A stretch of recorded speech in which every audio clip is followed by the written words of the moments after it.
మనం ఏమి నేర్చుకుంటున్నాం?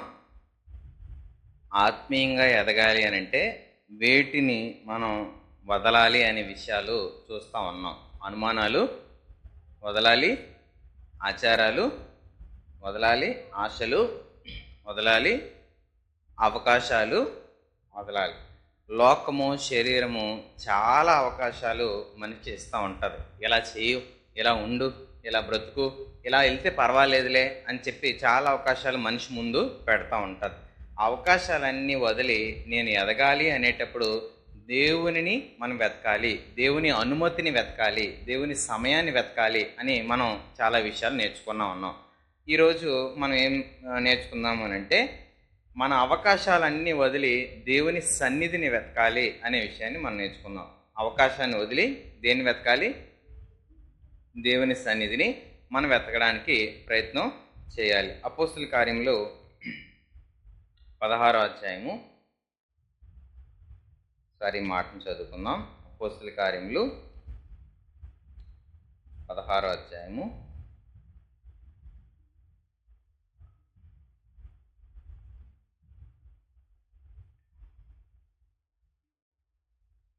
22 నుంచి చదువుకుందాం. అప్పుడు జనసమూహము వారి మీదికి దొమ్మిగా వచ్చెను. న్యాయాధిపతులను వారి వస్త్రములు లాగివేసి వారిని బెత్తములతో కొట్టవలనని ఆజ్ఞాపించిరి.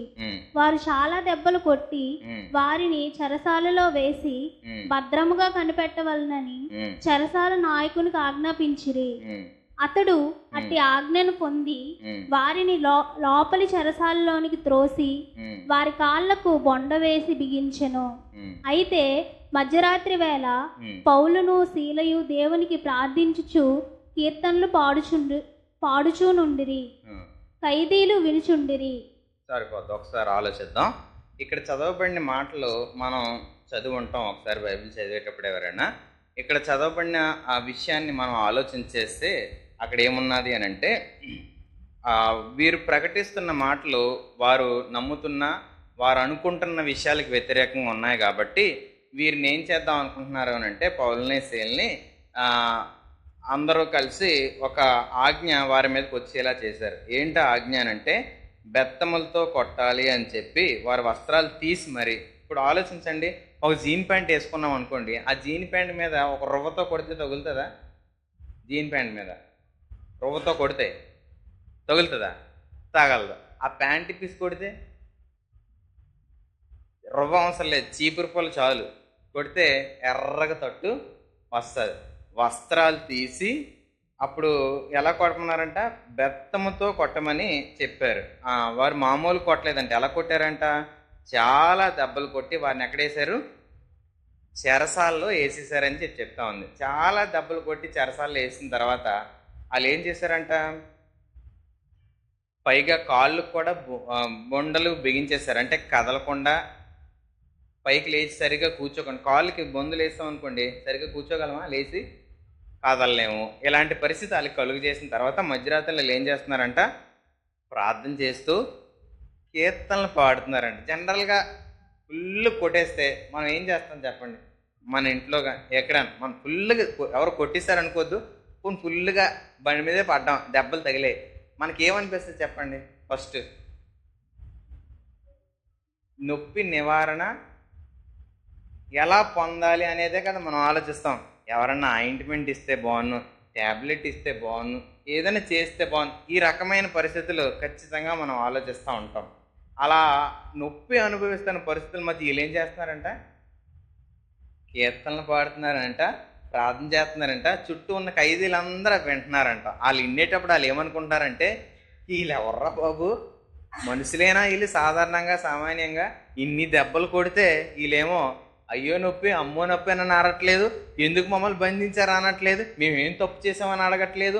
రకరకాల కారణాలు ఉంటాయి కదా, ఏ కారణం గురించి ఆలోచించలేదు, ఎందుకు బంధించబడ్డామని కూడా చింతలేదు వీళ్ళకి. పాటలు పాడుకుంటున్నారేంటి, కీర్తనలు ఆడుతున్నారేంటి, ప్రార్థన చేస్తున్నారేంటి అని అలా ఆలోచిస్తూ ఉండుండొచ్చు. ఒకసారి ఆలోచిస్తే మనకు కొన్ని పరిస్థితులు మన జీవితంలోకి వచ్చిన తర్వాత అది ఎందుకు వచ్చిందని చెప్పి రీసెర్చ్ చేయడం చాలామందికి చాలా ఇష్టం. ఎందుకు వచ్చిందంటావు, ఏం చేశానంటావు, అసలు నేనేం చేయలేదు కదా, నాకు ఎందుకు ఇలా కలుగుతుంది, ఇలా రకరకాల రీసెర్చ్లు చేస్తూ ఉంటారు. మన కలుగుతున్న చాలా విషయాల్లో చాలా రీసెర్చ్లు చేసి ఏదేదో చేయడానికి ప్రయత్నం చేస్తాను. మనం ఎందుకు అనుమతించాడు, దేవుని అనుమతించాడు. ఏది కూడా ఆయన అనుమతి లేకుండా నా జీవితంలోకి రాదు. అన్నీ ఆయన నీకు క్షేమకరంగా నేను ఆలోచించే కలుగు చేస్తున్నాను, నీకు మంచి జరగడానికే ఆలోచిస్తున్నానని చెప్పి దేవుడు చాలా విషయాలు బైబిల్లో రాశాడు కదా. నేను స్తుతిస్తాను అని చెప్తామా? దేవుని వెతుకుతామా? దేవుని సన్నిధి వెతుకుతామా? దేవుని గురించి ఆలోచన మనలోకి వస్తుందా? ఏమొస్తుంది చెప్పండి మన మైండ్లోకి? ఏమొస్తుంది? ఏం దేవుడో లేండి, ఎంత భక్తి చేసినా, ఎంత నీతిగా బతికినా మంచితనానికి రోజులు లేవు. ఈరోజు మంచికి రోజులు లేవండి. మంచిగా బతికితే అసలు మనం బతకలేమండి. ఎంత మంచిగా బతికినా మనకు చేయాల్సిన చెడు చేస్తూనే ఉంటారు. అలాగే మనం బతికితే పోలే, మనసు పీకుతూ ఉంటుంది, శరీరం పీకుతూ ఉంటుంది, ఆలోచనలు పీకుతూ ఉంటాయి. అయినా వీళ్ళు అలా ఒప్పుకోలే. అన్ని నొప్పుల మధ్య కూడా పరిష్కారం కానీ, ఎందుకు అలా జరుగుతుందనే ఆలోచనల వైపు కానీ వారి మనసును పీక్కోనివ్వక ఆ స్థితిలో దేవుని వెతుకుతూ ఉన్నారు. ఆ స్థితిలో దేవుని స్తుతించడానికి ఇష్టపడతా ఉన్నారు. అలాంటి పరిస్థితుల మధ్య దేవునిలో ఆనందించడానికి ఇష్టపడతా ఉన్నారు. ఈరోజు నీ ఆనందం, నీ సంతోషం, నీకు విడుదల, నీకు నెమ్మది ఏంటి? దేవుడు, దేవుని సన్నిధా, లేకపోతే మరి ఏదైనా ఇతర పరిష్కార పద్ధతుల? ఒక భర్త వచ్చి అంటున్నాడు ఇంటికి వచ్చి, ఏంటనంటే, అంటే ఎందుకు ఈ విషయం చెప్తున్నానంటే, పిల్లలు ఎక్కువసేపు టీవీ చూస్తున్నారు అని చెప్పి ఆ తల్లి వచ్చి పాస్టర్ గారి దగ్గర చెప్తే, పాస్టర్ గారు ఏమన్నారంటే, ముందు మీరు చూడకూడదంటే మరి ఏం చేస్తామండి, మా ఆయన ఇలా అంటున్నాడని చెప్పి ఈ విషయం చెప్పింది. ఏంటనంటే, అలిసిపోయి తెల్లారి నుంచి వస్తాను, కాసేపు అలా చూస్తే కొంచెం అలాగా హాయిగా ఉంటుందని చెప్పి ఆ ప్రోగ్రాం పెట్టుకొని చూస్తున్నాను టీవీలో. మరి అదే కొంచెంసేపు నేను విశ్రాంతి పొందుకోవడం తప్ప అని అడిగాడు. తప్ప కరెక్టా? కొంచెంసేపు అలాగా సేదతీరడానికి, అలాగా నెమ్మది పొందుకోవడానికి కొంచెంసేపు అలా చూడడం తప్ప రైటా? తప్ప రైట్ చెప్పండి. తప్ప? మీరు మరీనండి కఠినులు, కొంచెమైనా జాలి లేదు. పాపం అంత కష్టపడి తెల్లారి నుంచి కష్టపడి వస్తే కాసేపు అలా కూర్చొని చూస్తే తప్ప?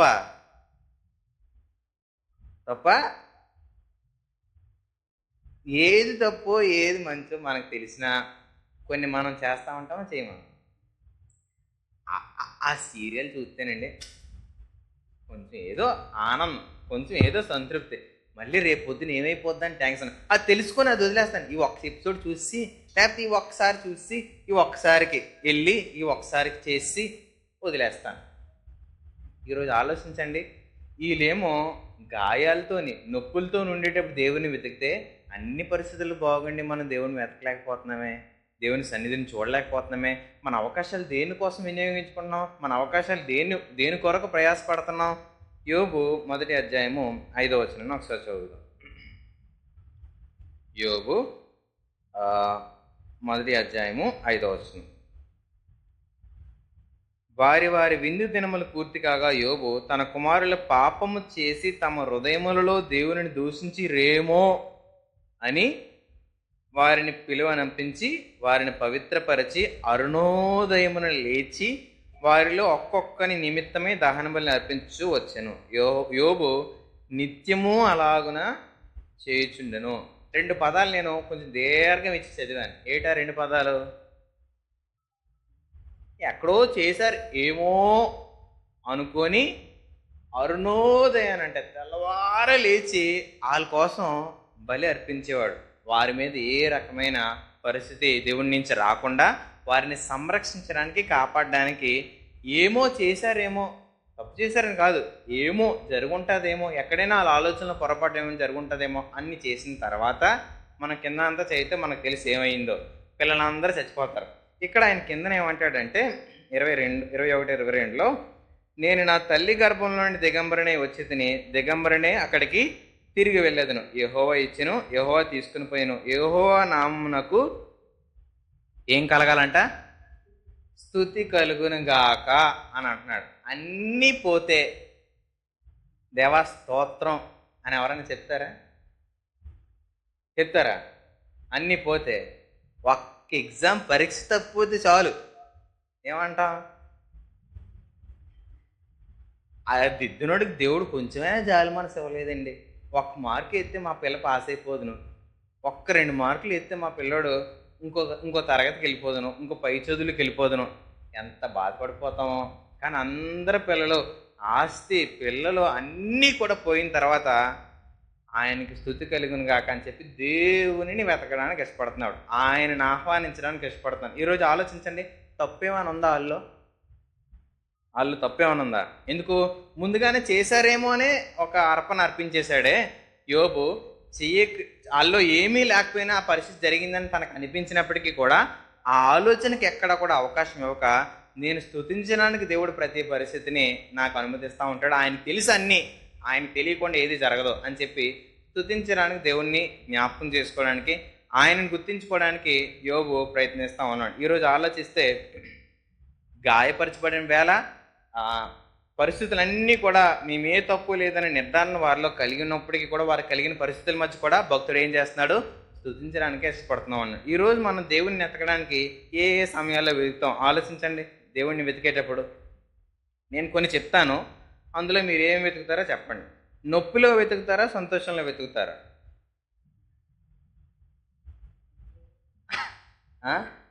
నొప్పిలో వెతుకుతారా, పక్కన అడగండి, మీరు నొప్పిలో వెతుకుతారా, సంతోషంలో వెతుకుతారా అని నన్ను అడుగు. నువ్వు నొప్పిలో వెతుకుతామా, సంతోషంలో వెతుకుతామా? నొప్పిలోనేనా? నొప్పి వచ్చినప్పుడు ఏమంటాం? ఈ కాలు నొప్పి వచ్చేస్తుంది బాబు, కొంచెం దేవుణ్ణి ప్రార్థన చేయి. మన పిల్లలు ఎవరిని కనబడితే కొంచెం ప్రార్థన చేయమ్మా, కొంచెం ముడుగు నొప్పి వస్తుంది, కొంచెం తలకాయ నొప్పి వస్తుంది. నొప్పి రాగానే ఎవరు గుర్తవుతారు మనకి? బాగా ఉంది ఆరోగ్యం అంతా, నేను ప్రార్థన చేస్తానని కూడా నేను చెప్పామా? మా ఆరోగ్యం అంతా మనకు బాగున్నప్పుడు, నాకు ఆరోగ్యం అంతా బాగుంది, మీరు ఎలా ఉన్నారు, బాగాలేదా, నేను ప్రార్థన చేయనా, దేవుడిని అడగనా అని అడుగుతామా? మనకు ఆ సంబంధం. నొప్పి రాగానే అదే అంటారు కదా, మంగళవారం చూడగానే కాలు కుంటిందండి పిల్లి, దానికి ఏదో అవసరం వచ్చిందని చెప్పి అది కనపడగానే, దేవుని సన్నిధి కనపడగానే, పాస్టర్ కనపడగానే మనకి ఏమనిపిస్తుంది అంటే, మనకి ఇది విడుదల పొందేసుకుందాం, వాళ్ళ దగ్గర మంత్రం ఉంటుంది, బట్ స్వాహ అని అంటే ఏదో జరుగుతుంది, మనం వెళ్దాం, ఏదో మనకు అనిపిస్తూ ఉంటుంది. కానీ నొప్పి కనపడగానే మనకి ఎవరు గుర్తొస్తారు చెప్పండి? దేవుడు కనపడతాడు, దేవుడిని చూడడానికి ఇష్టపడతాం, దేవుడిని పొందుకోవడానికి ఇష్టపడతాం. కానీ సంతోషంలో బాగా ఆనందిస్తున్నాం అనుకోండి, దేవుడు అన్నీ బాగానే ఉన్నాయి కదా, దేవుని అవసరం ఏముంది, కానీ నొప్పి ఇంట్లో ఉంటే తెచ్చి ముందు వచ్చి కూర్చొని, ప్రభువా నాతో ఏదైనా మాట్లాడవా, నాతో ఏదైనా చెప్పవా, నాకు ఏదైనా మార్గం పరిష్కారం చూపించవా అడగవా? ఈరోజు నొప్పి వచ్చినప్పుడు దేవుడిని ఎలా అయితే వెతుకుతామో, సంతోషంలో పరిగెత్తుకొని ఆయన దగ్గర రావాలి, ఆయన్ని వెతకాలి, ఆయన కనుక్కోవాలి, ఆయన గురించి ఆలోచించాలి, ఆయన దగ్గర ఎలా నేను విషయాల్లో దేవునిలో, ప్రభువా ఈ సంతోషంలో నేను ఎలా నీ కొరకు ఉపయోగపడగలను అని దేవుని కనిపెడతా ఉంటారు. రెండోది, లేమిలో వెతుకుతారా, సమృద్ధిలో వెతుకుతారా? లేమిలో వెతుకుతారా, సమృద్ధిలో వెతుకుతారా? జీతం అంతా 10 రోజులకి అయిపోయింది అనుకోండి, నెల జీతం అంతా 10 రోజులకి అయిపోయింది అనుకోండి, అప్పుడు ఎలా ఉంటుంది? ప్రభువా ఉన్న డబ్బులు కొంచెం, రోజులు చూస్తే 20 పైన ఉన్నాయి, ఎలా గట్టెక్కాలి, కొంచెం నాకు సహాయం చేయి, నాకు జ్ఞానము, ఆలోచన ఇవ్వు, నాకు తక్కువ వచ్చేలా చూడు, అవతలోడు మర్చిపోయి నాకు ఏదోలా ఇచ్చేసేలా చూడు, చేసేలా చూడు. ఎంత అమాయకమైన ప్రార్థన చేస్తామంటే మనం ఆ లేమి దేవునిని వెతకాలి, దేవుని సన్నిధిని అనుభవించాలి అని చాలా తహతాలు ఆడుతూ ఉంటుంది. సమృద్ధి చల్ రాజా నీ ఇష్టం, ఎంజాయ్ చేయి అన్నట్టుగా నచ్చింది చేయడానికి అసలు ఏమీ ఆనుకున్నట్లు ముందుకు వెళ్ళిపోతూ ఉంటాం. అంతే ఇందాక అనుకున్నాం కదా, కన్ను మీద ఆనలేనట్టు, కింద మీద ఇంకేం చూడరు, ఎంజాయ్ అన్నట్టుగా వెళ్ళిపోతూ ఉంటారు. కానీ లేమి అనేది మనలోకి వస్తుంది అని అంటే ఏదో తెలియని వెళితే అప్పుడు దేవుని దగ్గరికి వస్తూ ఉంటారు. అనారోగ్యంలో వెతుకుతారా, ఆరోగ్యంలో వెతుకుతారా? మూడోది, అనారోగ్యం కలిగిందంటే ఎక్కడ లేని భయం వచ్చేద్దండి. అంతటోళ్ళకైనా చచ్చిపోతే పరలోకం వెళ్ళిపోతారన్నా వాళ్ళకి భయం కలుగుతుంది. ఏమని? చచ్చిపోతానేమో, ఏదైనా అయిపోద్దేమో, ఏమైనా జరుగుతుందేమో. ఖచ్చితంగా అలాంటి బాధలు మనకి కలుగుతూ ఉండేటప్పుడు, అనారోగ్యం వచ్చేటప్పుడు దేవుడిని వెతుకుతూ ఉంటాం.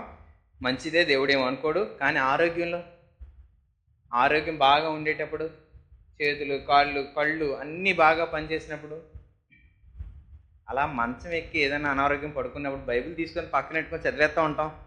జ్వరం వచ్చింది అనుకోండి, ఏదైనా బైబిల్ మాట చదవడం, వినడం, దేవుని ప్రార్థన చేయడం చేస్తూ ఉంటారు, చేయమా? అప్పుడు ఎప్పుడు లేని భక్తి, అప్పుడు ఎప్పుడు లేని ప్రార్థన మన నోట్ల నుంచి వచ్చేస్తూ ఉంటుంది. ప్రభువా మరి చూడు, ప్రార్థన మామూలు టైంలో ఎప్పుడు చేయం, కానీ అలాంటి సమయంలో మాత్రం అనారోగ్యం వచ్చినప్పుడు మాత్రం ఏం చేస్తాం? ప్రభువా నన్ను జ్ఞాపకం చేసుకో. కానీ యోబు అలా చేయలే. అన్ని పరిస్థితులు బాగున్నా దేవుని దగ్గరికి వెళ్ళి దేవుని మనవి చేయడానికి ఇష్టపడ్డా ఉన్నాడు. అన్ని వ్యతిరేకంగా ఉంటే ఏం చేస్తాం? అన్ని అనుకూలంగా ఉంటే ఏం చేస్తాం? ఎప్పుడు దేవుణ్ణి వెతుకుతాం?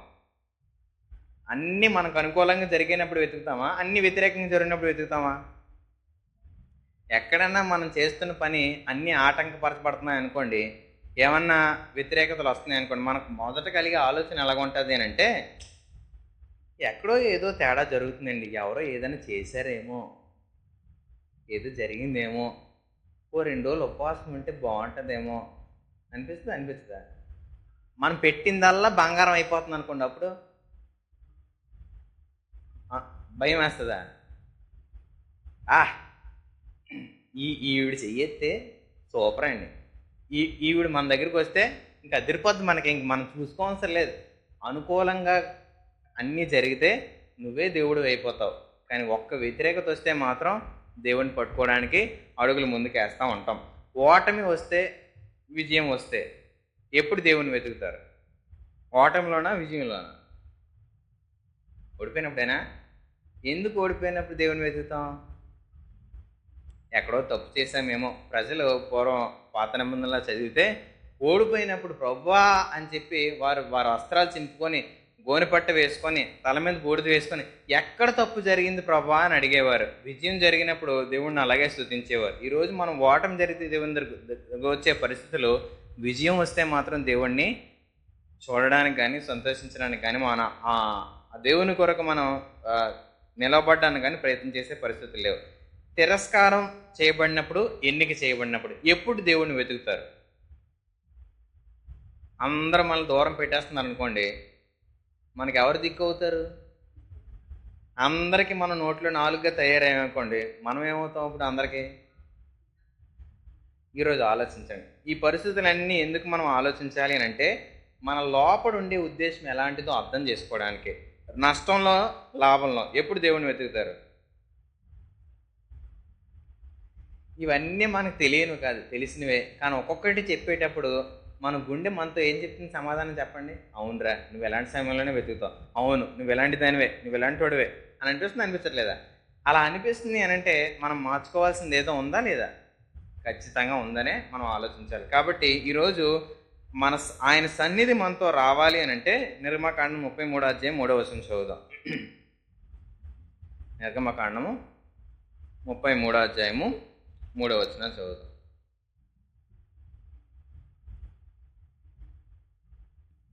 మీరు లోబడనొల్లని ప్రజలు కనుక నేను మీతో కూడా రాను. ఎవరు చెప్తున్నారు ఈ మాట? దేవుడే చెప్తున్నాడు స్వయంగా ప్రజలతో. నేను మీతో వస్తే మీరు నా మాట వినలేనప్పుడు నేను మీతో ఎందుకు రావాలి? నేను చెప్పింది చేయలేనప్పుడు నేను మీతో ఎందుకు ఉండాలి? మీరు చెప్పిన విధానంగా నువ్వు బ్రతకపోతే నేను నీతో రావడానికి ఉపయోగం ఏముంది అని చెప్పి దేవుడు అంటా ఉంటున్నాడు. ఈరోజు ఆలోచించండి, దేవుని సన్నిధిని కోరుకుంటున్న మనము ఆయన మనతో రావడానికి కావాల్సిన యోగ్యత మనలో ఉందా? ఆయన మనతో ఉండడానికి కావాల్సిన పరిస్థితుల బ్రతుకు మనలో ఉందా?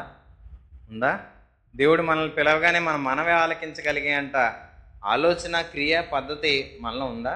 అలా బతుకుతున్నామా అని అంటే మనం చెప్తే సమాధానం ఏముంటుంది? మన హృదయం అవునని చెప్తుందా, కాదని చెప్తుందా?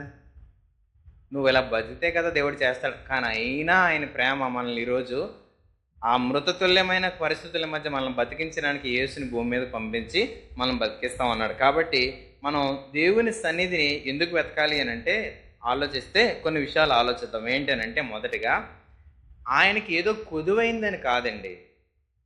దేవునికి ఏదో కొదువైందని మనల్ని కోరుకోవట్లేదు. ఆయన అన్నీ కలిగిన దేవుడు, సర్వాధికారి, సర్వ సృష్టికర్త, సర్వాతీతుడైన దేవుడు. కానీ ఆయన ఎవరితో ఉండడానికి ఇష్టపడుతున్నాడంటే యెషయా 57వ అధ్యాయము 15 వచనాన్ని చదువుదాం. యెషయా 57:15. మహాగణుడును, మహోన్నతుడును, పరిశుద్ధుడును, నిత్య నివాసి అయిన వాడు ఇలాగ సెలవిస్తున్నాడు, నేను మహోన్నతమైన పరిశుద్ధ స్థలంలో నివసించేవాడును అయినను వినయము గలవారి ప్రాణమును ఉజ్జీవింపచేయుటకును నలిగిన వారి ప్రాణమును ఉజ్జీవింపచేయుటకును వినయము గలవారి యొద్దను దీనమనస్సు గలవారి యొద్దను నివసించున్నానని చెప్తున్నాడు. ఎవరితో ఉండడానికి ఇష్టపడుతున్నాడు అని అంటే వినయము కలిగిన వారి దగ్గర ఉండడానికి ఇష్టపడతా ఉన్నాడు. వారి ప్రాణం ఎక్కడైనా పాపం విషయంలో నొప్పి కలిగి బాధపడతా ఉంటే వారి దగ్గరికి వెళ్ళడానికి ఇష్టపడతా ఉన్నాడు. ఈరోజు దేవుని సన్నిధి మనం అవకాశాలన్నీ కొదిలి దేవుని సన్నిధి మనం కోరుకుంటూ ఆయన మనతో ఉండడానికి కోరుకోవాలంటే మొదట మనలో ఏముండాలి అని అంటే వినయం ఉండాలి. ఏముండాలి? మొదట మనలో వినయం ఉండాలి, తగ్గింపు ఉండాలి, దీన మనస్సు కలిగిన మనస్సు మనలో ఉండాలి. ఈరోజు దేని బట్టి కూడా నాలో గర్వం లేదు అని చెప్పగలరా? దేని బట్టి కూడా నాలో గర్వం లేదు, నేను చాలా దీనుడిని అని చెప్పగలమా మనం? దీనుడితో ఆయన సన్నిధి వస్తుందంట. ఈరోజు మనం ఆయన సన్నిధిని కోరుకోవడం అని అంటే నిన్ను ఎంతగా వదులుకొని దేవుణ్ణి ఎంత ఉన్నతంగా చూడగలవు. ఈరోజు మనకు చాలా బలం ఉందనుకోండి, దేవుణ్ణి చూడగలుగుతామా? ఇందాక చెప్పండి సందర్భాలన్నీ చూస్తే ఖచ్చితంగా బలము, ఆరోగ్యము, సంతోషం, ఆనందం ఇవన్నీ ఉన్నప్పుడు మన దేవుణ్ణి వెతకం. మనకి దేవుడు ఆనందం ఇచ్చిన, జ్ఞానం ఇచ్చిన, అందం ఇచ్చిన అన్ని విషయాల్ని వదిలి దీనుడిపై దేవుని దగ్గర వంగి బతకగలమా? దీనుడు అని అంటే నీకు చాలా దేవుడు ఇచ్చి ఉండొచ్చు, కానీ అది ఎప్పుడు ఏ సమయంలో ఉపయోగించాలి, దేవుడు అనుమతితో ఎప్పుడు ఉపయోగించాలని దేవుని దగ్గర కనిపెడుతూ దీనుడిగా మనం ఉండాలి. అన్ని సమయాల్లో కూడా మన దగ్గర ఉంది కదా అని చేసేద్దామని, మనకు తెలుసు కదా అని చెప్పి దూరిపోదామని ఎప్పుడు కూడా ప్రయత్నం చేయకూడదు. మనం దేవుళ్ళని అయిపోతాం కొన్నిసార్లు. కాబట్టి దేవుడు అనుమతి కొరకు, దేవుని సమయం కొరకు, దేవుడు చెప్పే ప్రతి పరిస్థితి కొరకు ఆయన సన్నిధి నాతో వస్తే కానీ నేను ముందుకు వెళ్ళని చెప్పి ఎలా అయితే మోషే అన్నాడో నిర్గమకాండంలో, ఈరోజు మనం కూడా ఆయన సన్నిధి మనతో రావడానికి, మనం ఆయనను కోరుకోవడానికి మనం ఎప్పుడు ఉండాలి అని అంటే ముందు వినయం గలవారిగా దేవునికి అవకాశం ఇచ్చేవారుగా ఉండాలి. మన బుద్ధి మనకు చాలా విషయాలు నేర్పిస్తూ ఉంటుంది, మన ఆలోచన మనకు చాలా సంగతులు చెప్తూ ఉంటుంది. వాటి అన్నిటినీ వదిలి దేవునికి అనుమతి ఇచ్చేవారిగా మనం ఉండాలి. రెండవది ఏంటి అని అంటే దేవుడు అంతటా ఉన్నాడని చెప్తారు, కానీ ఇక్కడ ఉన్నాడు అనేది ఒప్పుకోరు. ఒకసారి ఆలోచించండి ఈ మాట. దేవుని సన్నిధి కోరుకోవడం అంటే దేవుడు ఎక్కలేడండి, అన్ని చోట్ల ఉన్నాడు అని అందరూ చెప్తారు. దేవుడు ఎక్కడ ఉన్నాడని చెప్తారా అంటే అర్థం అవడానికి చెప్తున్నాను. కొన్ని పనులు మనం చేసేటప్పుడు దేవుడు అక్కడ ఉన్నాడు అనే స్పృహ మనకు ఉంటుందా? ఉంటుందా? దేవుడు ఇక్కడ ఉన్నాడు అనే స్పృహ ఉంటే మనం ఏం చేస్తాం? ఆ పని చేస్తామా? సినిమాకి రా అని ఎవరన్నా అన్నారనుకో, పదరా వెళ్దామని అంటావా? దేవుడు అన్ని చోట్ల ఉన్నాడు కదా. ఓ తమ్ముడు అలాగే అన్నాడు అంట, ఏరా ఎక్కడికి వెళ్ళేవారంటే సినిమాకి వెళ్ళానంటే, ఏరా అనంటే దేవుడు అన్ని చోట్ల ఉంటాడు కదన్నా, సినిమాల్లో కూడా ఉంటాడు కదా అందుకే వెళ్ళాను అంటున్నాడు. చాలా తెలివైనడు వీడు. దేవుడు అన్ని చోట్ల ఉంటాడు, అన్నీ చూస్తాడు. అని నువ్వు ఉండదగిందా కాదా, నీతో ఆయన ఉండగలడా లేదా అనేది ఎప్పుడైనా ఆలోచిస్తే మనం చేస్తున్న చాలా పనులు చేయడం మానేస్తూ ఉంటాం. అమ్మో ఇది దేవుడికి నచ్చదు, ఇది దేవుడికి ఇష్టం ఉండదు, దేవుడికి ఈ విషయం నేను ఆలోచించడం నచ్చదు, ఇలా మాట్లాడడం నచ్చదు, ఇలా బతకడం నచ్చదు అని చెప్పి దేవుని సన్నిధిని మనం ఎప్పుడైతే వెతకడానికి ఇష్టపడతామో, దేవుడు ఈ ప్రదేశంలో ఉన్నాడని ఎప్పుడైతే ఆనందించడానికి ఇష్టపడతామో ఆ సమయంలో మనం వెతికే పరిస్థితులు, ఆలోచనలు ఒకలా ఉంటాయి. ఇర్మియా 23:24 ఒకసారి చదువుదాం. ఇర్మియా 23:24.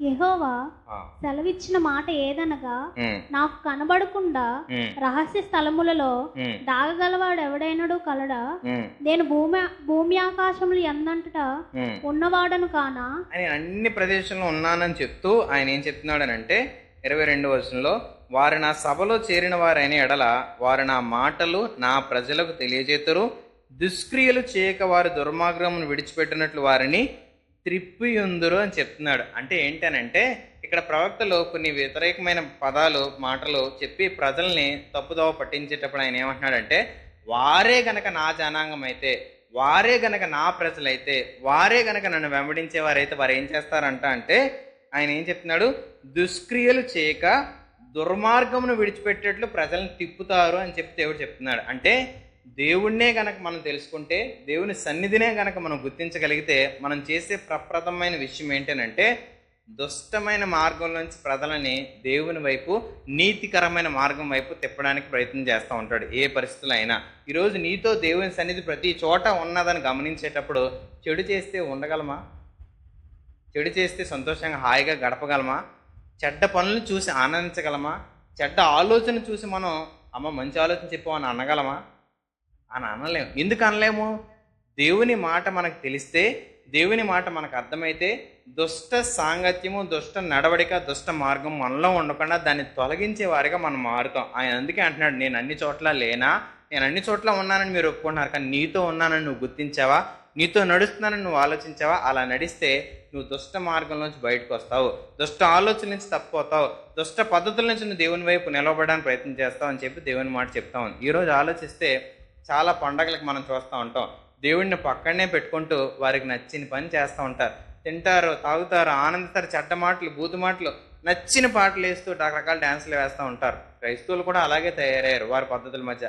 ఇలా ఆలోచిస్తే దేవుడిని పక్కన పెట్టుకొని మేము పనులు చేయొచ్చా అని భయం ఏ రోజైనా కలుగుతుంది వాళ్ళకి? నేను అన్ని చోట్ల ఉంటున్నానని చెప్పి దేవుడు చెప్తా ఉంటే ఆయన ఉంటున్న దగ్గర మేము ఈ పనులు చేయొచ్చా?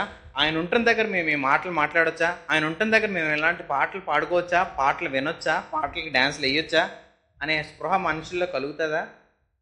ఇది ఆయన అంటున్నాడు. దేవుని సన్నిధిని మనం వెతికితే మనకి నచ్చిన అవకాశాలు మనకు ఉన్నాయి. అందరూ ఆ గవర్నమెంట్ లీగల్ లైసెన్స్ ఇచ్చింది, లేకపోతే మన పెద్దలు ఒప్పుకున్నారు, మన గ్రామస్తులు ఒప్పుకున్నారు, మన చుట్టుపక్కల ఉన్న అందరూ ఒప్పుకున్నారు, కాబట్టి మేము ఈ పనులు చేయొచ్చు అని చెప్పి చాలా విషయాల్లో వారి అవకాశాలన్నీ కూడా వినియోగిస్తూ వారు దుర్మార్గంలో నడవడానికి ఇష్టపడుతూ ఉన్నారు. ఈరోజు ఆయన అంటున్నాడు ఏంటంటే, నా సన్నిధే కనుక మీతో ఉందని మీరు గుర్తించగలిగితే, నేను అన్ని ప్రదేశాల్లో మీతో నడుస్తున్నానని మీరు గుర్తించగలిగితే దుష్ట మార్గం మీలో లేకుండా చేసుకుంటారు, దుష్ట ఆలోచన మీలో లేకుండా చేసుకుంటారని చెప్పి ఆయన చెప్తా ఉన్నాడు.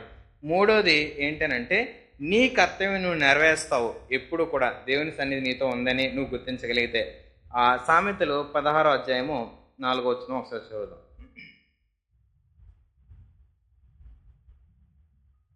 సామెతలు 16వ అధ్యాయం 4వ వచనం. యెహోవా ప్రతి వస్తువును దాని దాని పని నిమిత్తము కలుగజేసెను, నాశన దినమునకు ఆయన భక్తిహీనులను కలుగజేసెను. మూడో వచనం కూడా చెప్తాలి. నీ పన్నుల భారము యెహోవా మీద నుంచుము, అప్పుడు నీ ఉద్దేశములు సఫలమగును. ఆ రెండు మాటలు ఒకసారి కలిపి ఆలోచించడానికి ప్రయత్నం చేద్దాం. ఏంటనంటే ఆయన అంటున్నాడు, ప్రతి దాన్ని ఒక ఉద్దేశంతో కలుగు చేశాడు దేవుడు అని చెప్పి ముందు ఏమన్నాడంటే, నీ పనుల భారం యెహోవా మీద ఉంచు అని చెప్తున్నాడు. ఇప్పుడు మనం ఏదైనా దేవుని పనుల విషయంలో నువ్వు ఆలోచించంటే, మరి నా పనులు ఎవడు చేస్తాడు? ఇదే కదా మనలో ఉంటుంది. దేవుని సంగతులు నువ్వు వెతుకు అని అంటే, మరి నా సంగతి ఏంటి? నా భవిష్యత్తు ఏంటి? నా ముందున్న ప్రణాళికలు ఏంటి? నేను చేయవలసిన పరిస్థితులు ఏంటి? నా జీవితంలో ఈ వయసులో ఈ జరగాల్సిన క్రమాలు ఏవయ్యాయి? ఎప్పుడు జరుగుతాయి? నేను ఇది పొందుకోవాలి కదా, ఉద్యోగం రాలేదు, ఈ పరిస్థితులు జరగలేదు, పెళ్ళి అవ్వలేదు, లేకపోతే ఇలా రకరకాల పరిస్థితులు మన ముందుకు వచ్చి ఏం చెప్తాయి అని అంటే, ఇవి ఎప్పుడు జరుగుతాయి? నీ పని భారం వదిలే, ఆయన పని ఉందో చూడు, నువ్వు ఆయన పని ఏం చేయగలవో చూడు. ఒక కుమార్తెగా ఉన్నావా, నీ పని ఏంటో నిర్వర్తించు. లేకపోతే ఒక కొడుకుగా ఉన్నావా, నీ పనులు ఏంటో నువ్వు నిర్వర్తించు. ఒక భార్యగా ఉన్నావా, నీ బాధ్యత ఏంటో నెరవేర్చు. ఒక భర్తగా ఉన్నావా, నీ క్రమాన్ని నువ్వు జరిగించు. ఒక పనిలో ఉద్యోగంలో నడుస్తున్నావా, నీ యజమానికి నష్టం కలిగించకుండా అన్ని పనులు జరిగించు. నువ్వు ప్రదేశంలో నమ్మకస్తుగా ఉన్నావా, ఆ నమ్మకాన్ని కోల్పోకుండా బతుకు. ఇది దేవుడు చెప్పే నమ్మకమైన మాట. ఈరోజు దేవుని కోసం బతకడం అంటే, నిన్ను ఏ ప్రదేశంలో ఎందుకొరకు పెట్టాడో అది నువ్వు నెరవేరిస్తే నీ పనుల భారం ఆయన చూస్తానని చెప్తున్నాడు. దేవుని సన్నిధిని వెతకడం అంటే నీ కష్టాల్లో దేవుని వెతకడం కాదు, నీ పనుల మధ్య దేవుని వెతికేటప్పుడు నీ పని గురించి ఆయన ఆలోచిస్తాడు. ఆయన పనులు ఎప్పుడైతే నువ్వు ఉంటావో నీ పని ఆయన చేసి పెడతాడు. ఆయన పని గురించి నువ్వు ఎప్పుడైతే ఆలోచిస్తావో నీ పనులన్నీ విషయాల్లో ఆయన సమాధానం, సన్నిధి, సహవాసం నువ్వు అనుభవించగలుగుతావు. ఈరోజు దేవుని సన్నిధి దేనికి కావాలి చెప్పండి? మనకి మన పనులు జరిగించుకోవడానికా, ఆయన పని చేయడానికా? దేనికి కావాలి చెప్పండి? మన పనులు జరిగించడానికా, ఆయన పని చేయడానికా? మన పనులు మనం జరిగించుకోవడానికి, మన సుఖాన్ని మనం పొందుకోవడానికి, మన కష్టాలను మనం తీర్చుకోవడానికి, మనం ఆనందాన్ని మనం అనుభవించడానికి. ఆయన పని గురించి ఎప్పుడైతే మనం ఆయన సన్నిధిని వెతుకుతామో మన పనుల భారం అంతా కూడా ఆయన చూసుకుంటానని చెప్తా ఉన్నాడు. ఈరోజు దేవుని సన్నిధిని ఎప్పుడు వెతుకుతాం? మన అవకాశాలన్నీ కూడా తీసుకోవడానికి వెతుకుతాం. అందుకే ఆయన చెప్తున్నాడు, అవకాశాలు వదిలి దేవుని సన్నిధిని వెతికేవారిగా మనం మారాలి అని చెప్పి ఆయన సన్నిధిలో చెప్తా ఉన్నాడు. కాబట్టి ఒకప్పుడు ప్రజలను మనం చూస్తే వారి మధ్యలో బతికే దేవుడు ఈరోజు మనం ఆయన మనలో బతకడానికి ఇష్టపడుతున్న సమయానికి సందర్భానికి మనం వచ్చేసాం. ఆలోచించండి, మనలో బతుకుతున్న దేవుణ్ణి, ఆయన సన్నిధిని మనం వెతికినప్పుడు, అది గుర్తించినప్పుడు ఆయన కోరుకున్న పద్ధతిలో మనం బతకడానికి ఇష్టపడతాం. ఆయన ఉద్దేశించిన సంగతులు మన జీవితం ద్వారా నెరవేర్చబడతాయి. అలాంటి స్థాయికి దేవుడు మనల్ని నడిపించాలని ఆశపడుతూ ఉన్నాడు. మనం ప్రార్థన చేసి అలా మనం బతకడానికి ఇష్టపడదాం.